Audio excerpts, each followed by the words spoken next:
விவசாயம் மாதிரி நாற்று நட்டு பார்த்தோம். அது ரொம்ப கஷ்டமாக இருக்குது. விவசாயம் எவ்வளோ கஷ்டப்பட்டு நாற்று நட்டு சாப்பாடு கொடுக்குறாங்கன்னு தான் தெரியுது.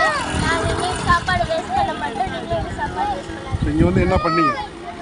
நாங்கள் வந்து நாற்று நட்டு விவசாயம் எவ்வளோ கஷ்டப்படுறாங்கன்னு கற்றுக்கிட்டீங்களா? இதுல என்ன தெரியுது உங்களுக்கு?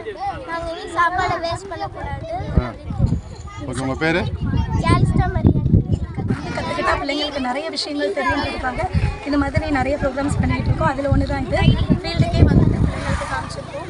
இதில் எங்களுக்கு ரொம்ப சந்தோஷமாக இருக்குது. குழந்தைங்களும் ரொம்பவே ஹாப்பியாக இருக்காங்க. நேரடியாக கற்றுக்கிட்டனால நாங்கள் எதுவுமே சொல்ல வேண்டியதில்லை. பிள்ளைங்களும் நிறைய கற்றுக்கிட்டாங்க. தேங்க்யூ. விவசாயம் எவ்வளோ கஷ்டம், எவ்வளோ கஷ்டப்பட்டு ஒரு அரிசி உருவாக்க எவ்வளோ கஷ்டப்படுறாங்க எல்லாமே தெரிஞ்சுக்கிட்டாங்க. பிள்ளைங்களுக்கு நாங்கள் அதை விளக்க சொல்லியிருக்கோம். இனிமேல் ஃபுட்டை பற்றி அந்த பிள்ளைங்க வேஸ்ட் பண்ண மாட்டாங்க.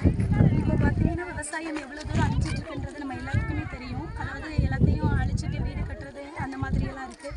அப்படி இருக்கிற பட்சத்தில் இந்த சின்ன குழந்தைங்க மத்தியில் விதைக்கிற விதை என்னாலும் அதை நினச்சி நிற்கட்டும்ன்றதுக்காக தான் அந்த விவசாய ப்ரோக்ராமுக்கே வந்திருக்கோம். இதை பார்க்கும் பொழுது பிள்ளைங்களும் இந்த விவசாயத்தை விட்டுறாமல் அடுத்த சந்ததியும் இதை ஃபாலோ பண்ணுவாங்கன்ற நம்பிக்கையில் நம்ம இந்த ப்ரோக்ராம் கண்டக்ட் பண்ணியிருக்கோம்.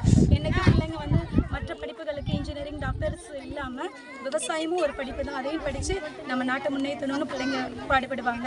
அதுக்காக நம்ம இதை கண்டக்ட் பண்ணியிருக்கோம்.